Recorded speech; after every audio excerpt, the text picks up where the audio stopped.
അങ്ങനെയാണെങ്കിൽ മഹാരാഷ്ട്രയിലേക്ക് കൂടി ഒന്ന് 48 സീറ്റുകളുള്ള മഹാരാഷ്ട്ര വളരെ പ്രധാനപ്പെട്ട ഒരു സംസ്ഥാനമാണെന്ന് മാത്രമല്ല അവിടെ ഇന്ത്യ മുന്നണിക്ക് ഹോപ്പുണ്ട്.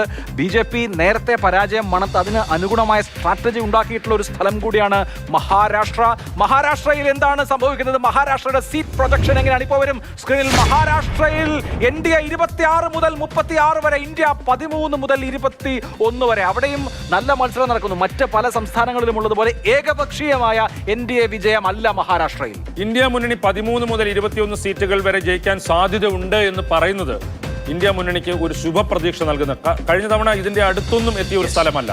ശിവസേന, ഉദ്ധവ് താക്കറെ വിഭാഗം, അതുപോലെ തന്നെ NCP ശരത് പവാർ വിഭാഗം, അതുപോലെ കോൺഗ്രസും, ഇവർ ചേർന്ന ഒരു സഖ്യം വലിയ രീതിയിൽ അവിടെ മുന്നേറ്റം ഉണ്ടാക്കും എന്നാണ് പ്രതീക്ഷിക്കുന്നത്.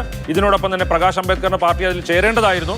അദ്ദേഹം അതിൽ നിന്ന് മാറി ഒറ്റയ്ക്ക് മത്സരിക്കുന്നു. അത് കുറച്ച് വോട്ടുകൾ സ്പ്ലിറ്റ് ആക്കുമെങ്കിലും ഇന്ത്യ മുന്നണിക്ക് വലിയ പ്രതീക്ഷ. കഴിഞ്ഞ തവണയും പ്രകാശ് അംബേദ്കറുടെ ബ്ലോക്ക് ഒരു പ്രധാനപ്പെട്ട ഘടകമായിരുന്നു. വഞ്ചിത് ബഹുജൻ അഗാഡി കൂടെ ഉണ്ടായിരുന്നുവെങ്കിൽ ഒരു പക്ഷേ വലിയ തോതിലുള്ള ഒരു മാറ്റം ഉണ്ടാക്കാൻ കഴിഞ്ഞാൽ. അപ്പോഴും നമ്മൾ കാണേണ്ടത് നമ്മൾ ഈ സംസാരിക്കുന്ന വേളയിൽ പോലും BJPയും അതുപോലെ തന്നെ ഷിൻഡെ സേനയും അടക്കമുള്ള പാർട്ടികളുമായിട്ടുള്ള സീറ്റ് ഷെയറിംഗ് പൂർണ്ണമായിട്ടില്ല. അവിടെ വലിയ തോതിൽ അങ്ങോട്ടും ഇങ്ങോട്ടുള്ള തർക്കമുണ്ട്. പല വിമതരുണ്ടാവാനുള്ള സാധ്യതയുണ്ട്.